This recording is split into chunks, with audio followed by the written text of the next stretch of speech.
Hello and welcome to the Chapter 5 additional video problems.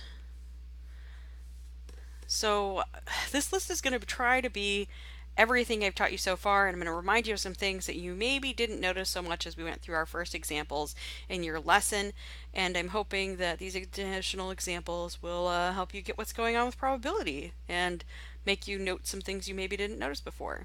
So the problems you're going to see me go through today do appear in your in file form right above this video, and I suggest that what you do is read through them before we get started so you have some idea what I'm talking about. Maybe even attempt them if you're feeling real, energetic today. Uh, before, you see me do them, because it's always nice to check yourself and make sure that you do know what you're talking about, and then, just confirm you do know what you're doing. Anyway, so the situation we're going to look at here is actually a child drawing marbles out of a specific setup, and this is popping up again for some reason, and I don't need it. I'm just going to grab it and move it, and hopefully that will do what I need it to do. And nope. Seriously. Word, you're the worst thing ever. Anyway, so now I have LA child, not a child. Why? Why? Okay, sorry. Let's see if it does this again later. This is like a full minute of me doing nothing, isn't it? Okay. Anyway, so they're drawing two marbles out. And one of the big mistakes I see people make is they think that drawing one marble at a time is different from drawing two at the same time. It's absolutely not. Because no matter what, when you go to grab that second one, there are less marbles to select from immediately. So what we're looking at here is, I want to see that they're both yellow. So I want the second one to be yellow and the first one to be yellow. It doesn't matter what order I write this in, by the way. And what you should think is that when you look at this, hey, it's an and. I'm gonna multiply. But absolutely not. That is not the case. The naive mistake most people will make with this is they'll see, oh, it's 3 that are yellow out of, let's see, 3, 6, 8. So you're like, oh, it's 3/8 to get a yellow. So I'll just do 3/8 times 3/8. Done! Except for that's not the case, because when you go to do that second draw, some things have changed. You have fewer marbles to select from. Oh no, this is a conditional probability. Given that you already drew out a yellow one, how many are left? Well, there's only 7 marbles left. There's no longer 8. And only 2 of them are yellow. Ha ha ha ha. So what does this actually look like? It's still a multiplication, but it's actually a conditional probability. So it's 3/8 times 2/7. So as you look at this, this first one is just, oh, what's the probability that I draw a yellow on my first try? And this second one, the one that's being multiplied by, is actually the probability that you draw the yellow as the second one, given that the first one was yellow. Yeah, that's why there's one fewer marble and one fewer yellow available of those marbles to select from. So as you look at this, that's what you got to keep in mind when you're doing it. And it matches what you expect for an and it's actually one of the formulas for and if we don't know independence. And in particular, we know these are not independent because the second I know that first one was yellow, when I go to draw that second marble, hey, things change. So clearly they are related. So those of you who like to multiply, you'll notice that this is 6 over 56, which reduces to 3/28. If you want to do that as decimal as you can, but I'm just going to leave it like that for funs. All right, let's go talk about some horses and what color they are. So here we go. We got some information. There are 10 horses in a herd. 4 are male, 6 are female. 7 of the horses are brown, the remaining are white. So notice there's only 2 colors, only 2 genders. This can definitely mess some things up. And then I've got some and situations coming up. 1 male horse is white, so that tells me that my other 2 white horses are female, and 5 of my female horses are brown. So I can look at this 2 ways. I can look at my females and know that one of them must not be brown because there's 6 females, and I can also look at the 7 browns and notice that 2 of them must not be female as well, so that I've got at least 2 male brown horses.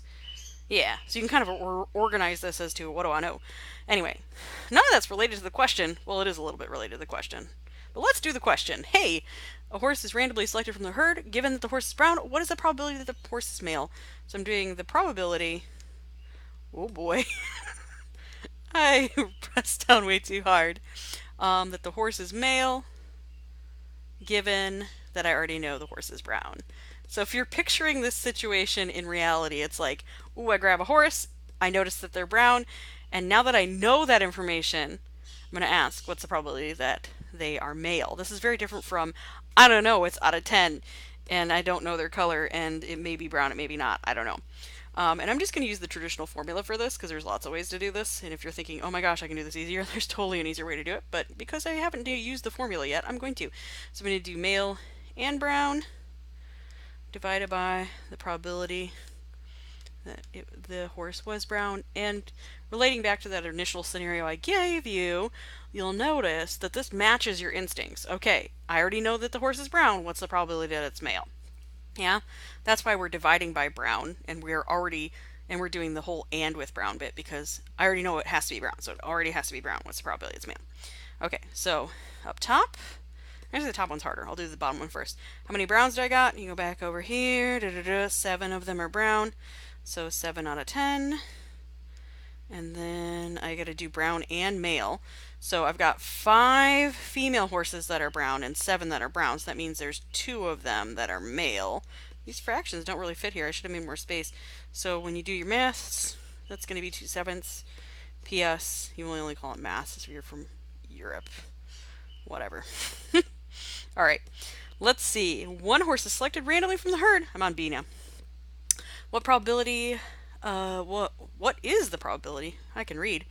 Of selecting a female given that the horse is white. So here it's a little different. I'm looking at what's the probability that I got a female given that I already have selected a white horse.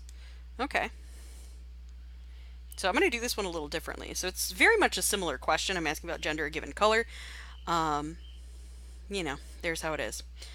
And so if I look at it this way, so if I kind of arrange this in my thought process, I've got 2 options. I've got brown and I've got white. Yeah? And I've got 7 horses that are brown. And I get 3 that are white. So I randomly picked a horse. I already know I've got a white one. So I've limited myself to just this situation. Yeah? So when I think about what my total probability would be is like there's only 3 available. There's only 3 white horses. Done. Yeah? And then using this bit of information, I noticed that, oh my gosh, amongst those 3 white horses, only 1 is male. So that means there's only 2 left over that are female, which is 2/3. And if you go through and do this the way I did A, you'll notice it comes out exactly the same as the result I just got using slightly different thinking. Yay, conditioning. What's the condition that your condition is in? Good times. Oh, boy, I'm going to have to be careful because I can't read the original problem now. So a horse is randomly selected from the herd. What is the probability that the horse is brown or female? Okay, this is a very typical question. I'm going to actually just use the OR formula to do this. It's wanting to do the weird righty thing again, so that's fun. Hold on. So I'm going to find the probability that I'm dealing with a brown horse, or, you know, this is really going to annoy me. Is there a way to get rid of this? I don't know. If you know, email me, because it just keeps coming up. So the formula for OR is just the probability that, oh my god.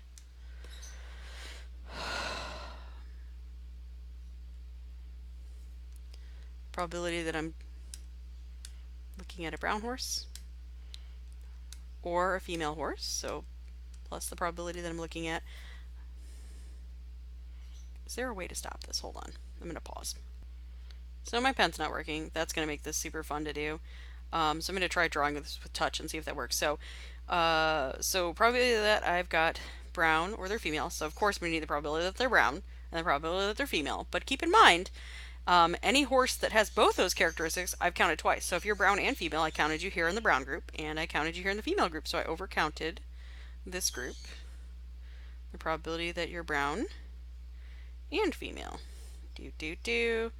Jeez, that's just the most beautiful thing I've ever written, but Word hates me, so here we go.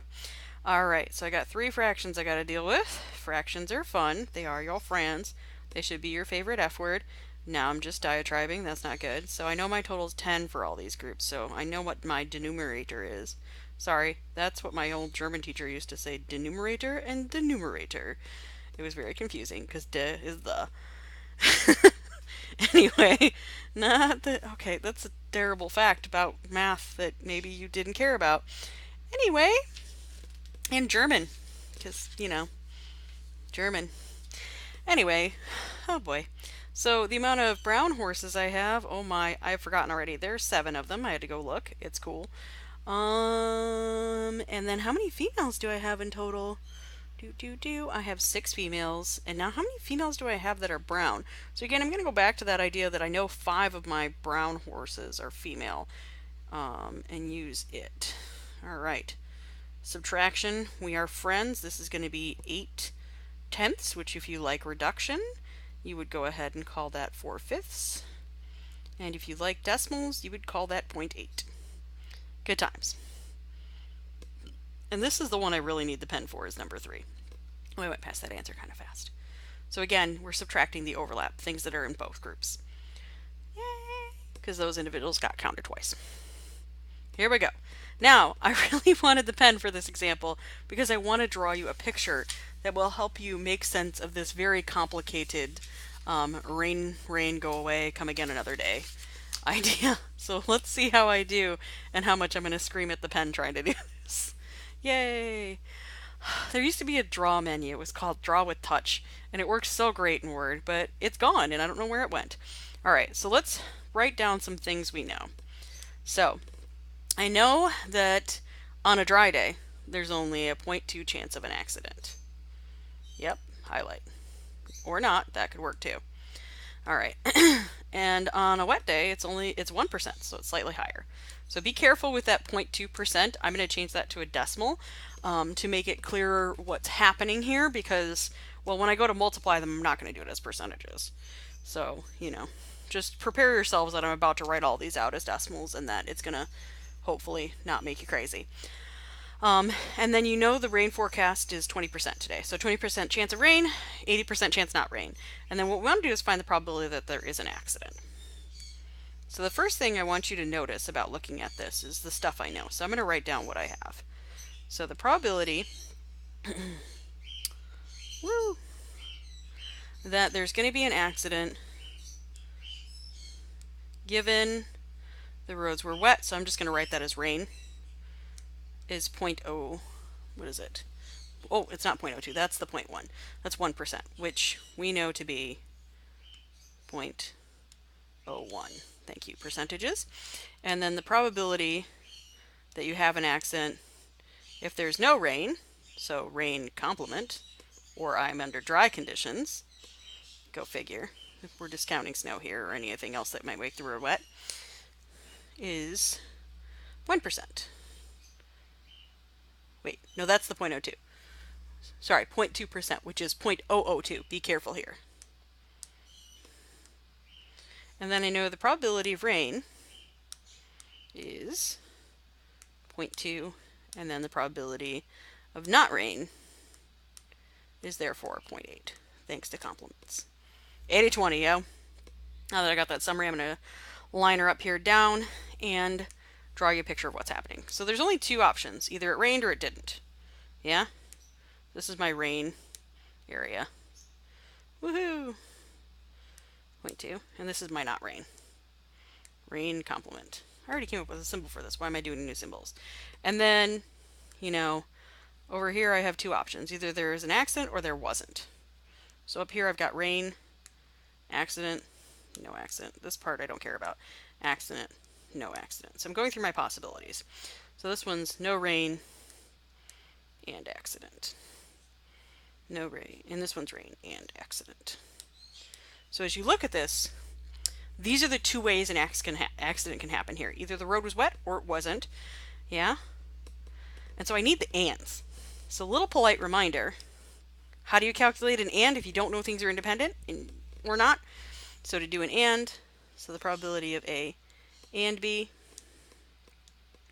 you just do the conditional probability times itself. So this will be the probability of B, and then multiply by the probability that A happens, given B happens. So in this case, that's going to be rain, no rain. So for me, that's going to be the following.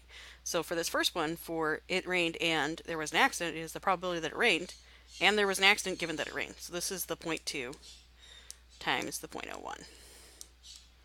And the second one, that's going to be the probability, oh, it didn't rain and there was an accident. So here it's the probability the rain didn't happen and there was an accident given that there wasn't rain. So this will be 0.8 times that 0.002. See where I got these prepped ahead of time? So when you calculate those out, did I not write those out ahead of time? Oh, I'm such a good teacher.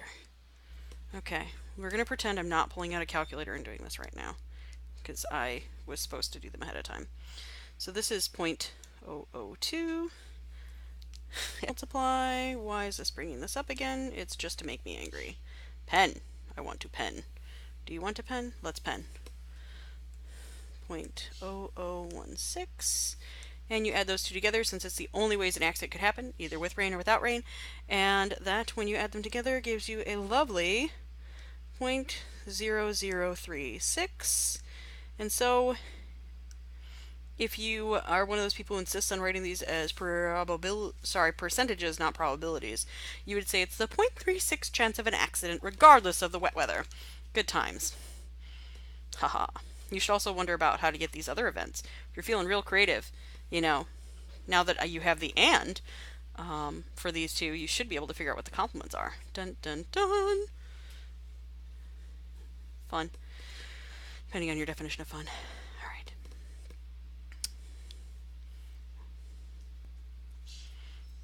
So for this last example, I'm going to do it slightly differently from the others just to give you another solution strategy to kind of help you out.